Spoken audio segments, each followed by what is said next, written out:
Hello, Venerable Utpala, Jacqueline, Aldo. How are you doing? Very good, Juan. Hi. Hola, Jackie. Hola, Venerable Utpala. Hola, Juan. Amigos. Good. Nice shirt, Juan. Thank you. Looking sharp. Look, it has the yin and yang. Thank you. Thank you. I'm very glad to see you all. As you know, Geshe Michael is always invited to come, but he is very busy very often. He said he may come, but who knows? Maybe not. He didn't promise. He just said if he can. It will be a great surprise, but who knows? But anyways, it's great having you here. Let me just check the last details on the tech table. I think everybody's ready to go. Set Katie as translator, Sharon as backup. Okay, I think Katie is already a translator, isn't it? In the Chinese. Let me check that. Yeah, Katie. Yeah, Katie Shu, Chinese. Areta, Ukrainian. Olga, Russian. Berta, Spanish. Okay.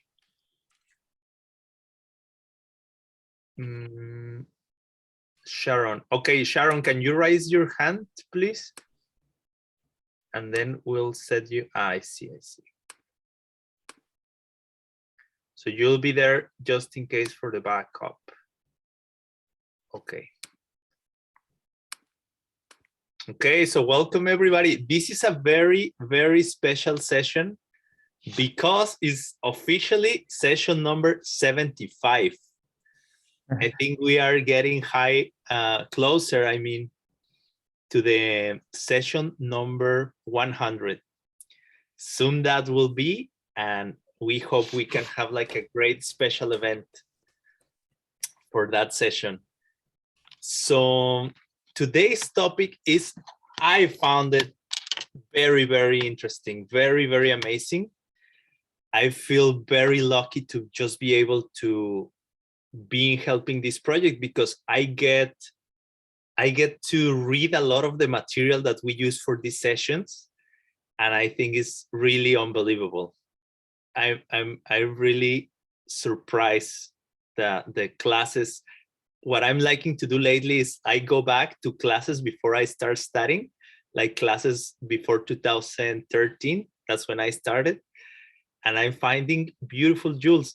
Maybe Bernardo Pala or Jacqueline or Aldo, I don't know. Maybe does any of you were there during those teachings? This happens New York, 2011.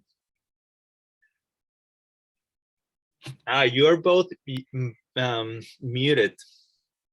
Unfortunately, I was not there. I wish I could have been. Yeah. Neither for free retreat. Oh yeah, you were as well. That's amazing as well. That's really amazing as well. So this class, well, let me just introduce you very quickly. Today we have with us Beryl Utpala. She has been a very long time practitioner and student and teacher as well. She's one of the Mixed Notes translators, official translators. She's now doing, she just finished, published with Geshe Michael, this book about emptiness meditations. I haven't read it all, but the little I have read about it, it's really, really amazing. I really encourage you guys to check it out. And what's your new book? It's also about, well, I guess in a way it's also about emptiness meditations, but can you tell us a little bit about it now? Yeah, it's called Interlude on Emptiness. That's the working title by Kadrip J, who's one of the close students to Jason Kappa. And this short little interlude on emptiness is going to be, it's going to take about 25 years to translate. We're going to publish one book every 5 years or so. So it's huge. Yeah, I bet. And the subject is also emptiness. Yeah. Okay, perfect. Yeah. Perfect. So thank you very much for being with us tonight. Thank you. And then we have Jacqueline. Am I pronouncing your name correctly? We were just talking about that. Is that how? Everyone says it differently. I like the way you say it, so let's go with that. Okay. So welcome. I say Jacqueline, but that is way more boring. Okay. Your way is Okay. better. So she has been also, well, at least longer than I, long-term student. And she also has been involved with YSI, with Lightning Club. She did a lot for it. She has been working for ALL. And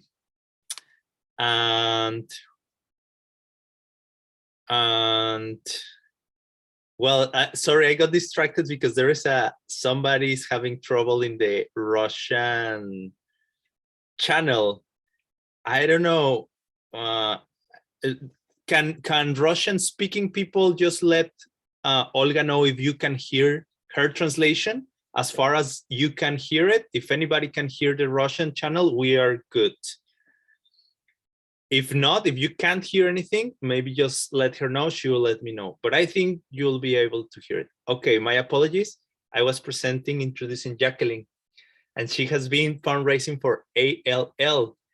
In a way, ALL is the organization who makes possible the work of the Mixed Nuts translator team, because they go and they look for the ancient text, then they send them to India, and then this wonderful team of translators translates them from the Tibetan language to English first, and then to many other languages.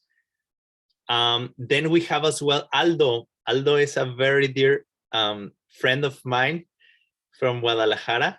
He's an amazing ACI Dharma teacher. He's teaching these days in Guadalajara. He's one of the members of the Mexico board of executive decisions down there. And he's a very good person, I think, and very fun person to be with. I really appreciate you being here as well. So thank you, Aldo, for coming. Okay, so let's get to business. We were talking about this class Geshe Michael gave in New York, 2011. And I found it beautiful and very useful, very powerful. It is about a practice called Chod. And usually he explains that many people pronounce it like Chod with a D at the end, but it's just because that name got popular. Usually you don't pronounce the D at the end of the Tibetan words. And I would like to invite the panelists just to briefly introduce the audience. What is this practice about, at least in the context that we are talking about it tonight? So if any of you, maybe, why don't we start now with you, Aldo, that you were the last to be introduced. If you could give us a just general introduction to what is this practice about. Okay, thank you, Juan. Yeah, to be honest, I haven't studied Chod that much, but as my understanding is like Chod means like cutting through, like in the Dorje Chöpa diamond cutter, and as I understand, it's like cutting through the illusion, and mainly through the illusion of oneself, of thinking that oneself exists independently. And it depends from how, like, my perception of me and what I label me doesn't depend on how I treat others. And it's basically a practice to cut through that major illusion of how I see myself and how I relate with myself. That's briefly my take on Chod. Thank you so much. I was very surprised when I just first started getting involved in this class. Geshe Michael decided to call it, like, I guess in a poetic way, he decided to call it the immolation of the self. And I found that very powerful. That struck me like very immediately. And then immediately I wanted to know more about it. What will be your take on the general subject, Venerable Utpala? And also if somehow you can maybe see a relationship between why Geshe Michael may have make a big emphasis on this topic combined with personal responsibility. Oh my gosh, you got an hour or two? Yeah, yeah. Well, take your time. It's okay. I just want to say one thing about, this immolation. Geshe Michael tells this story about when he was in Vietnam and as a monk, and he was traveling somewhere. He had to go on a motorcycle because there were no cars that day. It was like a day where everyone had to ride motorcycles or something. I don't really understand. But anyway, the person driving the motorcycle was a monk. So here are these two monks on this motorcycle. And they went through this one area, which was like a holy space. And it was the space where you guys are all too young to remember. But during the war with Vietnam, there was a monk who immolated himself, and it was at that spot. And he doused himself with gasoline, lit a fire, and sat in meditation the entire time that he was inflamed. So this practice is to do that. Not literally, but to destroy, absolutely destroy without any remainder, this misunderstanding of a self. And I think in terms of personal responsibility, I mean, usually we hear this in relationship to, the penultimate step in developing bodhicitta, or the wish for enlightenment, right? After you've gone through the other steps, you reach this personal responsibility. I will do this. I will bring all living beings out of suffering and to enlightenment. And I think about, in terms of this practice,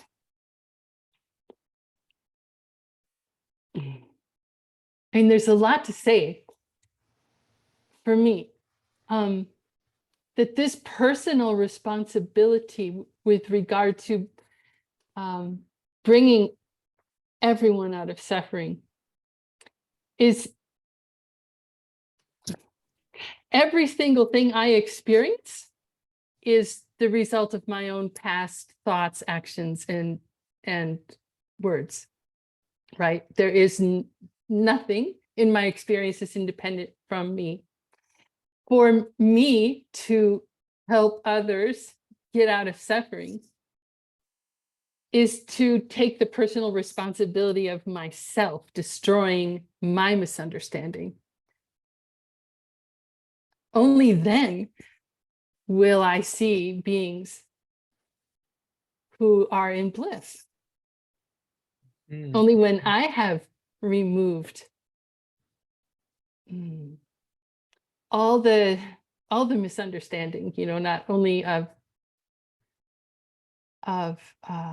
how things exist, how things are, but any residual misunderstandings about anything at all. Only after I've destroyed them. So it's my personal responsibility to take every single instant, for example, when I am upset about something, to go, aha, trigger. That's where I take personal responsibility. What is it that I am misunderstanding? What is it exactly that's going on? What is my thought process right now of why I'm upset? What is the misunderstanding precisely? Because then I can take that to the cushion and destroy it. Yeah, I like what you say. It make me think a lot about the gaksha, that's the thing that we are trying to destroy, as far as I understand, yes, is the self, is ourself. But Geshe Michael makes emphasize during this class, and he say that it's not really about like, maybe some people may think it's about being humble or being modest or don't being selfish. But in this particular context, like, and I think it's very powerful what you say, Venerable Utpala, this powerful, almost wrathful way to destroy something that is like turning fire into it. And in a way, it's scary to me. Just think of that. Like, imagine like turning fire to yourself. Like, how, in a way, I will say, how violent could it seem? But I feel is that power and that determination that we have to have when we want to destroy, not myself, the one does exist, but the myself, the one who doesn't exist. So this takes me to the Gaksha, because during the class, I really remember Geshe Michael was saying, there is one you, he was talking about himself. I mean, he was saying, there is one me that does exist, and that's not the problem. But there is another me who doesn't exist, and that causes all the problems in our lives. Maybe, Jacqueline, you can talk a little bit about this. Like, what's the difference between who do we really want to burn? Who do we really want to destroy? And how do you connect this with the well, what we try to learn all the time, to identify very well the gaksha, the thing to be destroyed? Well, Juan, thank you for bringing us all together to talk about this. And it's a great topic. I came last week. I've been thinking about this so much, and it's just so easy to think about this because there are so many situations in life where we might feel like we don't deserve something to happen. And I personally have wasted so much time like sympathizing and taking care of the Jacqueline that didn't deserve to be treated a certain way. For example, I'm staying with my parents right now, and it's really great to be with them. And also I get to experience being treated like maybe as a child. And I'm like, wait, I get all like puffy and I'm like, you can't talk to me like that. Like, I'm almost 40 years old. and so that grasping to that Jacqueline that doesn't exist, the one that thinks she deserves to be treated like she's a certain way, like she's, you know, she's an adult. That creates the suffering, and it creates the friction that might show up as like a tensing in my body, or maybe I might say something back to my family, which creates a different samsaric cycle. But it's been really beautiful to realize that and realize, oh, that's the Jacqueline I need to destroy, because she's just wasting her time and she's causing trouble for her family. Like, a situation can be so much more heavenly when you take a step back and you realize the one that's like clenching on, you're grasping onto a Jacqueline that doesn't exist. That's the one you need to destroy. That's the one you need to emulate, because that's the one that doesn't exist, will never exist, and needs to go away so that I can create a perfect world. And that's probably a different question you'll talk about later, but yeah, it's the one that's causing all the trouble. So the Jacqueline that is coming from my seeds, the one that experienced a parental figure talking to her like she was 5 years old, that came from seeds. That's the Jacqueline that does exist. It happened. So I have to, you know, recognize that. And I have the tools, we all have the tools to create, to purify, or, you know, create a reality that we do like, where maybe we treat, I mean, it depends on the flavor of how you experience it, but that's the whole point of this practice, is so that you can create a, you know, a beautiful, perfect world where everyone is in harmony and understanding each other, and that list can go on. I hope Thank you. that. Thank you. Thank you so much for what you say. It really make me think about basically the two husbands in the kitchen. But now the interesting thing is, like, we are applying that the same knowledge to ourselves. It's like the two Juan in the living, in the how do you call this? It's a bedroom. So there is one that does exist. I think that's what you were saying, Jacqueline. Like, there is one Jacqueline does exist, is the one that's coming from seeds. Let's put it that way. It's the one that exists through the process of whatever you have done in the past, how you have treated others, to put it simply. And there is another me, or another Jacqueline, or another Juan, who does not exist. And that's the one who causes all the trouble. I think it's exactly like the two husbands in the kitchen, but instead of trying to apply it to an outer object, now we are aiming to ourselves. And I think it's a very, to be honest, I mean, I guess we are supposed, maybe I was supposed to have understood this before, but I feel it's a very radical idea. Because if we could really see this truth and this fact with 100% certainty, I think our life will be so much different. So much different. And I would like to ask Aldo, what do you think about this? How do you think our lives will be if we could have total certainty that there is no other Aldo, but the one that's coming from how you have treated others? And from there, maybe jump a little bit, what's the connection with personal responsibility then, once again? Yes, thank you, Juan. I love this subject. I like to see it like, how do you define yourself? And like, Aldo finishes here, no? If you have like a wrong misperception of the me, where does Aldo end? Here. So if Aldo ends here, then my kindness is limited only to here. And then I go through life being selfish. But if you really understand that there's the Aldo that only finishes here, the Aldo that doesn't come from how he treats others, if you cut with that Aldo, if you burn it, then your kindness expands. So you must come to understand that where your me ends, where, well, if you go like deeply, your me should end where all the hands of all living beings in all the worlds end. And that's like a beautiful statement.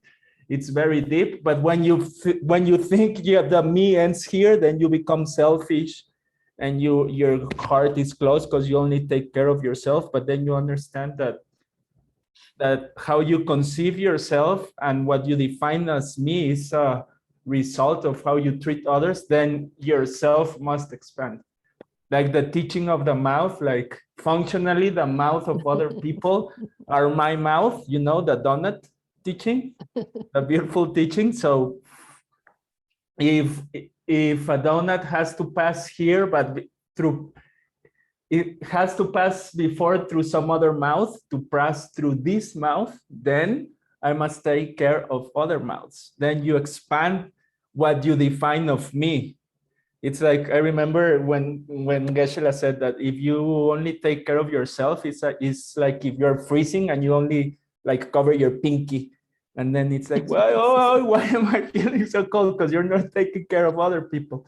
So I think we should burn the me that ends up here, where my hand ends. And then immediately, that if you expand what you perceive of me, what you conceive of me, then you take responsibility, because when you see other people and when you see other people hurting, then you take the responsibility to try what you can do in that moment to help them. And that's beautiful. And I think when you start to understand that the me really is just a result of mental projection of how you treat others, then you take the responsibility to be kind, because you understand that that's the way it works, and you must take care of other people, and then you start to expand your limits. But then you have to work a lot with your mind. For example, I've been trying to, well, this friend has been trying to help me, but I go with him. And my place that, oh, I'm gonna help him, but really he's helping me. But then he's very lonely, and no one tries to take responsibility to be with him. He has a difficult time, and he calls me like this Sunday, and I'm tired, and he's very lonely, and he's like, can you come and let's go have an ice cream? And then I'm like, no, but it's a Sunday and I have to translate. But then I start, no, but come on, it's like, it's your chance, come on. And then I do the effort, and then I go, and something magical happens in my heart, and I'm like, wow, and he's really my angel. He's helping me like defeat my selfishness and my comfort. And what is your limit of your compassion? Like, not on Sundays, not when I'm translating, not if he's in the other side of the city. Like, what's the limit? And then as you take more personal responsibility and you burn your fake me, I think your kindness and what you conceive of me expands more, and you take more personal responsibility, and you have even more capacity to serve others. And as Geshe said in the reading that I found very beautiful, that when you feel like overwhelmed, like, oh, I can't take it, it's too much, I have to take care of these, my parents, and then I have to do my work, and then my girlfriend, and then my cats, and then my neighbors. It's that when you feel overwhelmed, it's that you haven't take the responsibility, you haven't take action. So you must take, and then you have to know your limits too, and like do it in a healthy way. But I think we have to burn this me that just ends here, and expand our love, and take responsibility, and take every chance we can to serve others and open our heart. Thank you, Aldo. Thank you. I really like how the direction that you took with this. I would also like to invite people in the chat, if they want to ask questions or write commentaries there, you can write in the chat, and we may address some of your questions or some of your commentaries. So feel welcome to use the chat. And okay, after hearing what Aldo was saying about increasing our capacity, I was thinking, it seems to me a little bit like the chicken and the egg, you say, right? What happens first? Because if you want to be, okay, let's assume the only me that exists is the me that's coming from seeds. Okay, so whatever problem I have, I can fix it if I change my seeds, if I change how I start treating other people, let's say basically. So then I start treating others better. So then I perceive a better me, whatever it is, like health-wise or money-wise or relationship-wise, whatever, spiritually-wise even. And then, because I understand that me, but also my world, because of the different ways that seeds ripen, it depends on how I treat others. It's like the better I am, the more capable I should be to take care of others. So then it's like, I start a cycle. Like, okay, I help others, I improve, now I'm better, I have more ability, more capacity to help more, and then I become better and better. And I'm guessing it's like a round business to Buddhahood. I think it's very cool.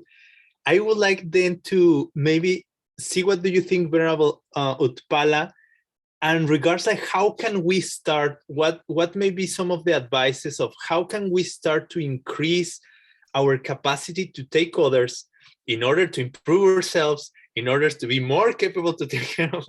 What do you think about this cycle?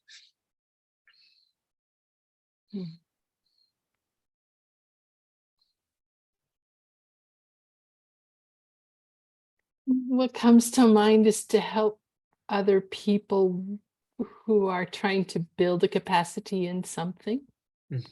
So whether that's a capacity to study Dharma, so you teach Dharma, or it's a capacity to learn a language, you teach a language, or a capacity to carry things, you teach them how to carry things, or build a little wagon, or I mean, always like that. Because wanting to build capacity for me, that's a problem right there in itself. And I think will only result in failure. Personally speaking, I think it will. Because me, very lightly labeled, has the experience of, just the beings that I can see, several trillion beings just on this planet, humans and other types of beings, trillions of them. If I'm just concerned about me having capacity, that's not going to work.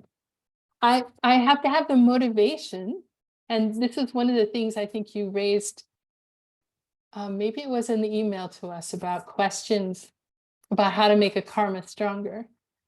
And one of them is motivation. And if the motivation is even just to help, let's say, 200,000 trillion beings, that's a lot more powerful than wanting to build capacity for me. And besides, just building capacity for me is just, it's wrong, it's ignorant, it's a mistake in thinking, because there is no me that would be benefited by me trying to help myself. That's not, that one doesn't exist. It's not a me I can help like that. It's wrong thinking. I don't know if I'm making any sense, but it kind of goes hand in hand with all those breaking through, just shed or immolate that me, that boundaries. The boundary is just a mental concept, nothing more, nothing more. It has no substance to it whatsoever. So I don't know, now I'm just rambling, sorry. No. Thank you very much. Thank you very much for your ideas. Let's say, okay, I guess the whole discussion here, I keep still trying to find the very deep connection between destroying. In one's hand, we are trying to destroy this idea of the me who doesn't exist, that you were talking about, about well, I guess that's what you were somehow saying when you were saying that it's wrong thinking to believe that there is a me who can help a me in a way, maybe selfish way. And then we are trying to destroy that one, the one that doesn't really exist, that I still thinking is very, if I really think about it, is very radical, because I have lived my whole life with this belief. It's like a great change mindset to really, okay, that's doesn't work anymore, doesn't, like, burn it, come on. And finding that deep connection between personal responsibility, which in a way I think is very tied with love as well, as you say, with this wish or bodhicitta, wish for enlightenment in order to help others, and trying to find that deep connection, because again, it's another cycle of the chicken and the egg, I think, like the more wisdom. The other day, a friend of mine said something I thought was very beautiful. He said, love and wisdom are very deeply intertwined, or something like that. And I thought it was very, very beautiful. And I think in one hand, we have the practice of Chod. I feel is very related to wisdom. In the other hand, we have the practice of personal responsibility. I feel very related to love in a way, but it's like they are combined and helping each other to become bigger. I would like to ask Jacqueline, if you do find somehow a relationship between the practice of Chod and a very, in a way, not easy. I'm not saying it's easy, but in a way, it's one of the first practices we get when we start studying. It's the practice of taking refuge. Do you see somehow a connection between these two practices? Between taking refuge and Chod? Yeah.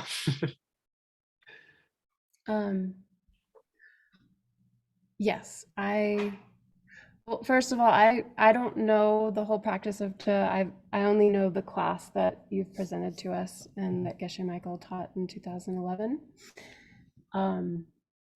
But for me personally, the act of taking refuge, that's that when you take that step back away from the challenging situation and you take refuge, you're taking refuge in karma and emptiness. And the highest karma, I mean, one of the highest karmas I can think of is this love that you're talking about. Like, if you really are making an effort to cultivate bodhicitta, that veil, that boundary that Venerable Utpala mentioned, it changes. And Aldo mentioned it too. It's changing it. Like, where does the boundary? It's always changing. Is it across the city, or is it on Sundays?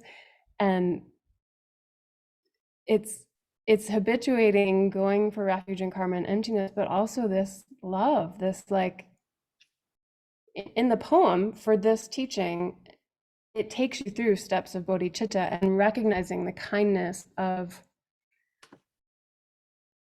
your mother, and that anyone could have been your mother. And when you develop that thinking, anyone you see is like, that separation becomes smaller, and you just want to love them and take care of them. And as a Buddhist practitioner, I found myself having much more love for all beings. And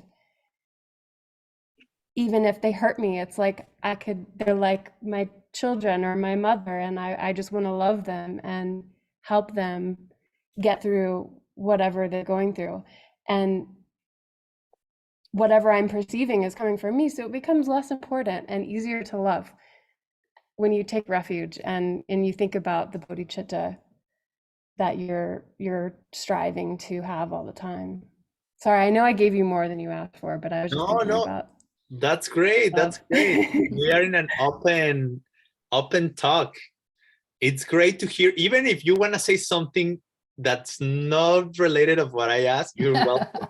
Because maybe you have something very interesting to say that I haven't even think about. So please, whatever you feel could add to this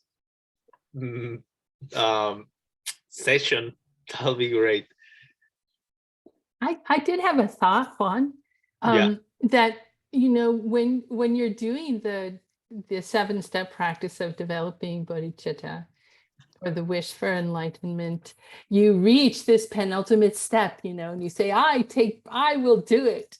I will bring all beings to enlightenment. And then they always said, can you do it? No, I cannot do it. I cannot do it. I must become my Lama, my teacher. Yeah. And so how can you do it other than destroy this self that thinks it knows everything about everything? Yeah, I really love that. So let's say in this case that you are setting up, it's like, first you gain the love and the wish to help and the determination, but then how are you gonna do it? then you have to use wisdom to do it. And I like that. And then I can also see that by using wisdom, then you start becoming more capable of helping others. And why do I say this? Actually, I would like, we are not going to have time to read the whole, I just took some notes from the class, but at least it will be nice for the audience, I think, to read maybe 3 pages or 4, one, each one of us. But before that, I just want to mention very quickly, there is a beautiful part where Geshe Michael says something like, yes, you may feel like you are not able, right? But I want you to start with little things.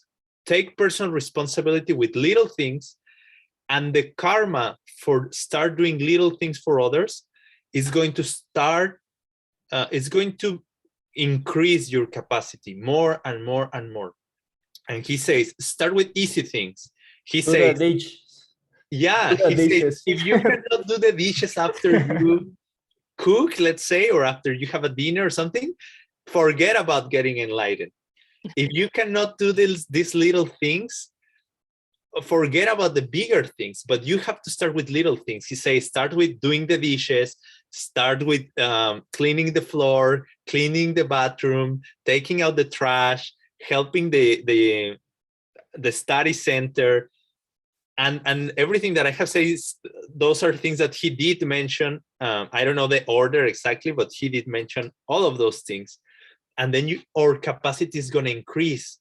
And I found it very interesting that by having this determination in our heart, like, okay, I'm going to do it. And he even uses a very famous English saying, I think it's say, the buck stops here. And it's difficult to translate it in other languages, but it basically, as far as I understand, it means this is the last stop on this issue. This has to be solved here and now, and I'm the person to do it. It doesn't go anywhere else. Here it stops, here it's fixed. So I would like to invite you, maybe we each read 1 page and then we talk a little bit about it. Let me share the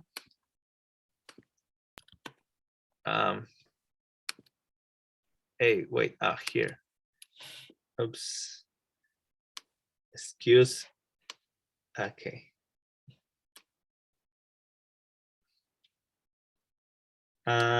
Maybe. Will you be able? You're going to read the notes?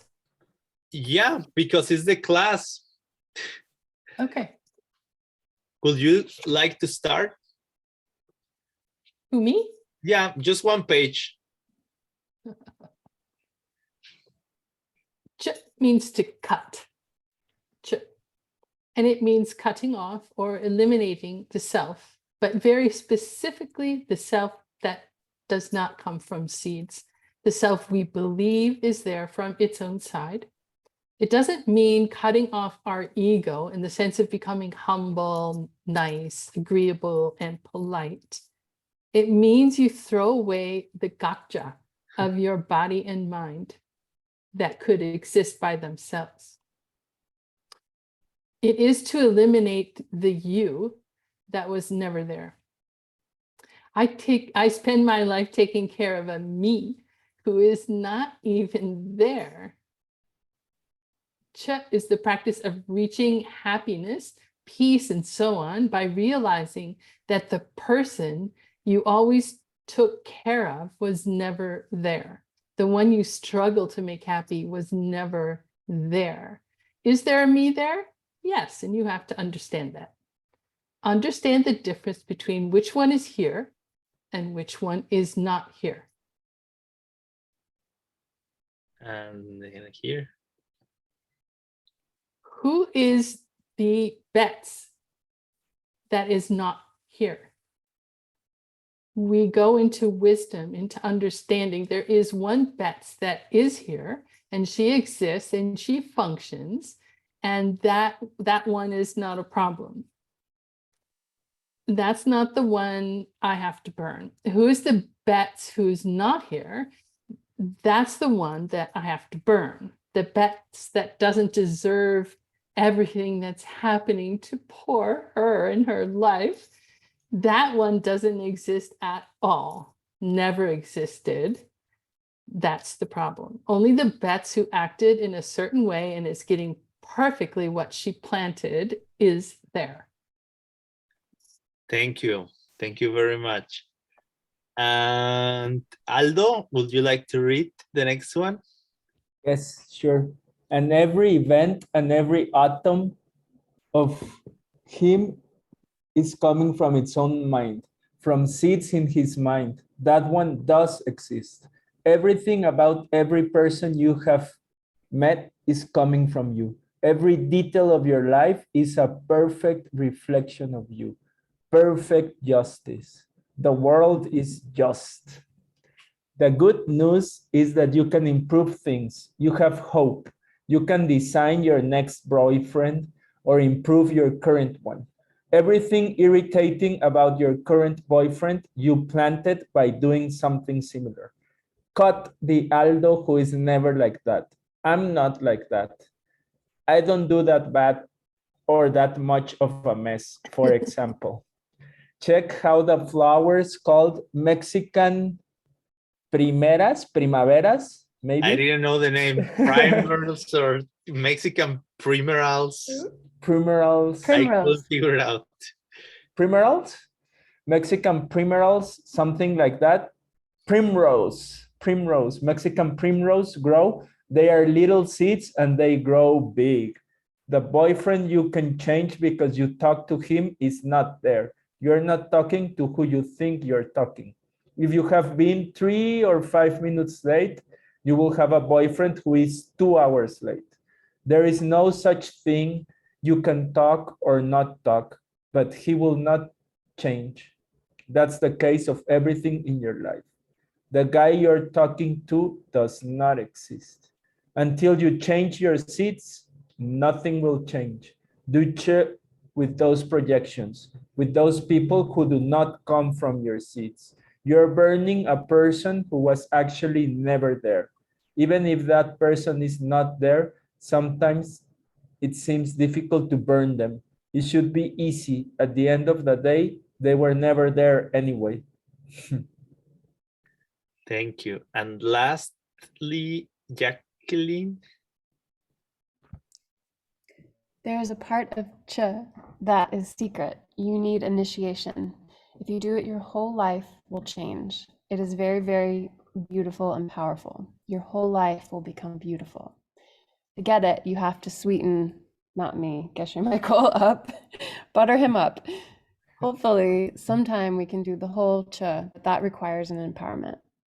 And then they read the poem.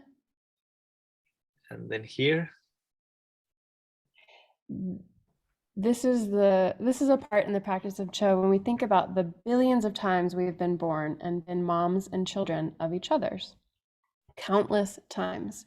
There's a version of you who doesn't exist, the one you have been trying to defend and protect and who didn't deserve what was going on, the victim. That person was never there. If we could recognize it, then nobody would be ever hurt. Nobody would ever hurt us anymore because you know it's coming from last week. All of this been unhappy finishes. I'm not sure what that is. No, all those being unhappy finishes. Basically, Oh, being it finishes. Oh.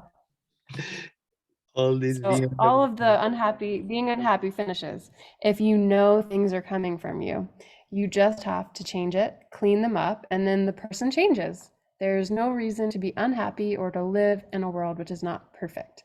As a human being, you have somehow the responsibility to help others who blame a non-existent person for their problems. 6 billion people are struggling with a non-existent person. Death is also coming from you, and it is not fixed. It can change. Nothing is not coming from you. Everything in life is coming from you. You have to learn how to do that and then help other people. You have no choice. You must take responsibility to make them happy, and you can do it because they are also coming from you. All things are possible if things are coming from you. Yay, thank you so much. I just wanted to read a little bit about it because I just try to share the things that Geshe Michael was saying during the class. So I took notes about it. I really encourage everybody, if you have time, just check this class. It's amazing. And you can find it at the knowledge base. And I think it was very useful. At least for me, it really made me think a lot. I need to run very quickly. Somebody wants to record, just raise your hand and I can give you, okay, I'll give you, okay. So does any of you would like to maybe share some thoughts you may have had with this note reading? Also, I will encourage again, if anybody in the chat wants to do a few questions for the usually last 10 minutes, we do some questions from the audience. If anybody wants to say or ask anything, or if any of the panelists also want to maybe add any thoughts you may have regards to what we just read or what we just talked about.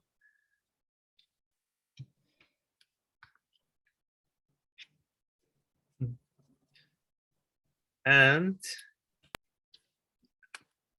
I have a thought. oops.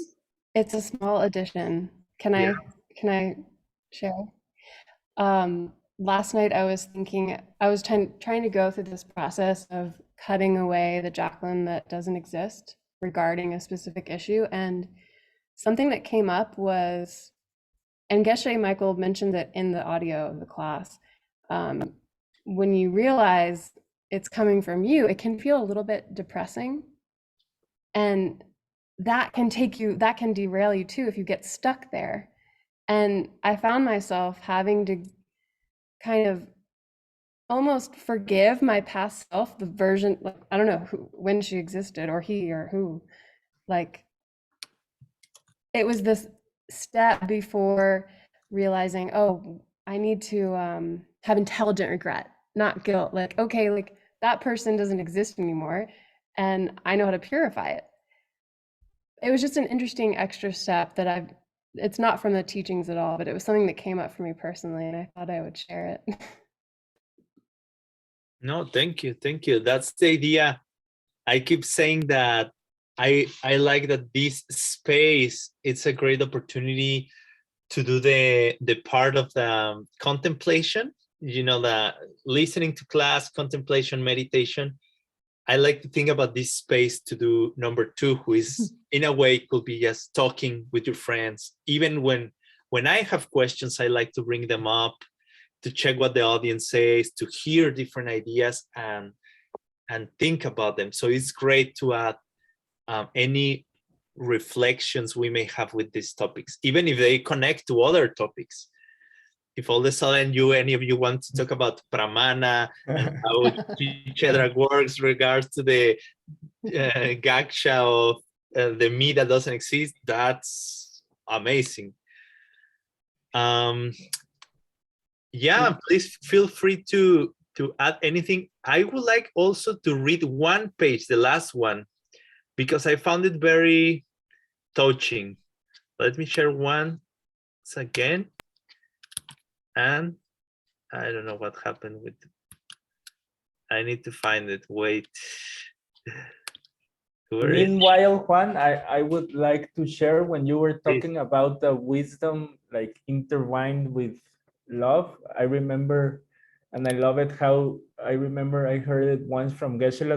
He said about the gorilla glue, that when your love is like imbued with like correct view, it's like the gorilla glue, that it's this glue that gets every day like stronger. Like you glue this thing and it gets like strong cement and it gets harder and harder. If you have like love with a correct understanding, your love gets like stronger every time. And I think it's very related to your personal responsibility, because as we said before, your boundaries of the me start to melt when your correct understanding, and then your love starts to grow. And that's part of the personal responsibility. And then it gets like this gorilla glue, stronger every day. That's nice. Okay, so I'm going to share once again here. Okay, this is how Geshe-la closes the class, basically. He says, if you have been here billions of times, then you have infinite seeds for everything inside you. The practice of meditation and yoga, these practices are meant to eliminate the insane seeds you have. If you don't practice well, any terrible thing could happen to you. If you practice well, you can stop those seeds. Knowing about seeds, you can create a perfect world. Then he talks a little bit about a movie called Source Code. I haven't watched it, but sounds interesting. Then he says, if you study well, if someone teaches you well, you can make a perfect reality. And then he finishes, he says, now at the end of this teaching, what I want you to think about is to take responsibility. Start in small ways. You wash the dishes, you clean the bathroom, you help the center. Don't wait for other people, and don't wait for others to thank you or praise you. Even when others criticize you, then you say, I'm sorry, and actually try to do it better next time. You have to get to that. Take responsibility for other people. You have to. No one else is going to. 6 billion people are suffering. They don't have to. They are suffering over something that is not there, and you have to know how to help them and take responsibility. The tragedy is that it is avoidable. It is that all the suffering is unnecessary. It's just because people don't know about the seed thing. The tragedy is that these things don't have to be happening. It's just a mistake. Fix the mistake. Help fix the mistake. Take responsibility. None of the people dying in the world today have to die. Just we need to help them. Take responsibility. And at the very end, he basically says that if you want to get the whole teaching on Chod, we need to collect the karma because it requires an initiation. But then he says, the karma that I'm requesting is that you take responsibility more in your life, day to day, from today. Just small things, washing the dishes, taking out the garbage, cleaning the floor, taking care of the people immediately around you on a tiny day-to-day basis. Take responsibility for things, and then slowly that will expand into taking responsibility for 6 billion people. And you have that ability to do that. You each have the ability. With training, you have the ability to take care of 6 billion people. It starts with the dishes. Really, just say, I take responsibility. Every time you do that mantra, you bring the Chod empowerment to you. Think like that. That's all you have to do. You don't need to write any request. You don't have to pay any money. Just take responsibility and dedicate it to that, and it will come. So now we know how to get the empowerment of Chod. Yay. So yeah, I found this teaching very, very touching. I hope it's of people also find it useful. And again, if you can, Venerable Utpala make us the great favor to write there the link to the class and the knowledge base. So if you have the time, I really recommend it. Check it out.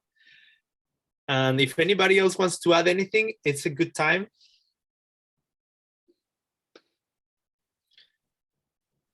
And if not, I will just encourage the audience to donate to support this project. I'm going to write the link in the chat for you. If you ever like have an extra thousands of dollars and you don't know what to do with them.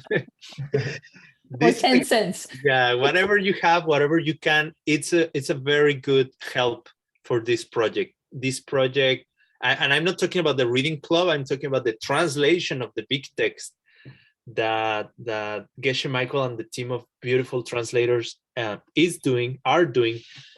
So I'll write the link here in the chat. And yeah, once again, no questions in the audience. Geshe Michael likes to say if there is no questions, it's either because everybody knows everything perfectly or because nobody's paying any attention.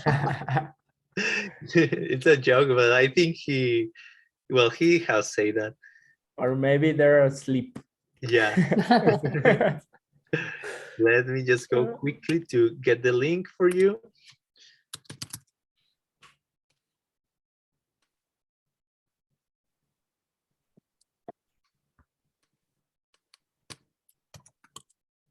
Here it is.